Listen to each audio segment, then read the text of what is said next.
நம்ம இன்றைக்கி பார்க்க போகிறது என்ன அப்படின்னா பிரெட் ரோஸ்ட் எப்படி பண்ணலான்னு பார்க்க போகிறோம்.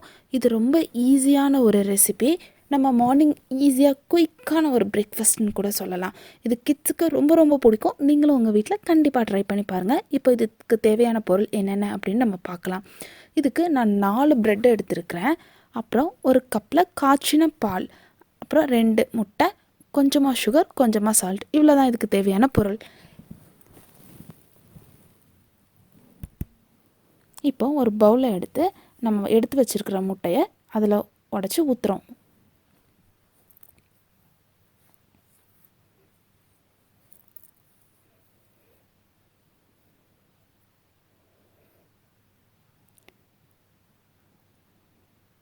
இப்போ ஒரு பிஞ்ச் சால்ட்டு,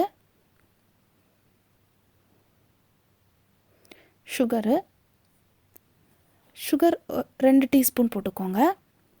அப்புறம் நம்ம எடுத்து வச்சுருக்கிற பால்,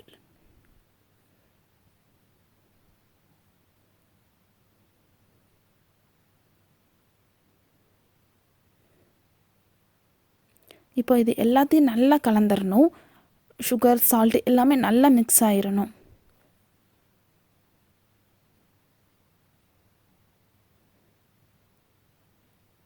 இங்கே பாருங்கள் இது எப்படி மிக்ஸ் ஆகிருக்குன்னு.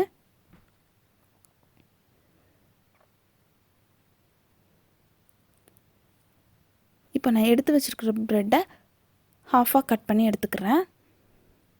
உங்களுக்கு இதை விட குட்டி பீசஸாக வேணும்னாலும் நீங்கள் குட்டி பீசஸாக கட் பண்ணிக்கோங்க. 4 கூட கட் பண்ணிக்கலாம். நான் இப்போ இதை ஹாஃபாக கட் பண்ணி எடுத்துருக்கிறேன்.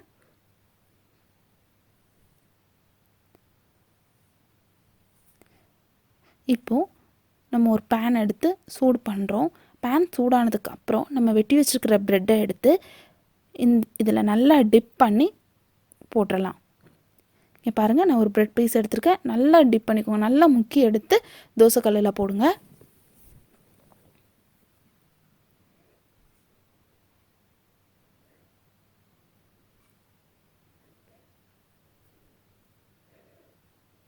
இப்போ இது ஒரு சைடு நல்லா வெந்ததுக்கப்புறம் நம்ம அடுத்த சைடு திருப்பி போடலாம். இது ரொம்ப சீக்கிரம் வெந்துடும். நீங்கள் ரொம்ப நேரம் போடணுங்கிற அவசியம் இல்லை.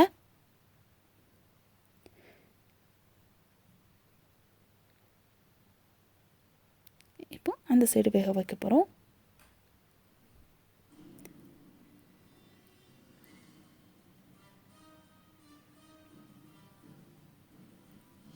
இப்போ இது சைடில் கொஞ்சம் வேகாமல் இருக்கும். அதனால் நீங்கள் இந்த மாதிரி வச்சு சைடில் வேக வச்சுக்கோங்க. பாருங்கள் வெந்துட்டு. இதே மாதிரி நம்ம கட் பண்ணி வச்சுருக்கிற எல்லா ப்ரெட் பீசஸையும் பாலில் முக்கி எடுத்து போட்டுடலாம். இது ரொம்ப ஒரு ஈஸியான ரெசிபி. நீங்கள் மார்னிங் பிரேக்ஃபாஸ்ட்டுக்கு கூட ரொம்ப ஈஸியாக பண்ணிடலாம். இது மொத்தமாகவே பண்ணுறதுக்கு ஒரு 4 to 5 minutes தான் ஆகும். இப்போ நம்ம வெட்டி வச்சுட்டு எல்லா ப்ரெட்டையும் போடுறோம்.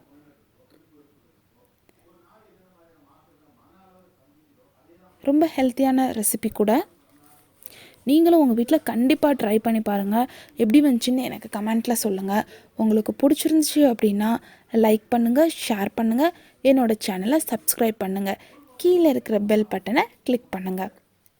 இப்போ நம்ம எல்லா ப்ரெட்டையும் போட்டு எடுத்தாச்சு.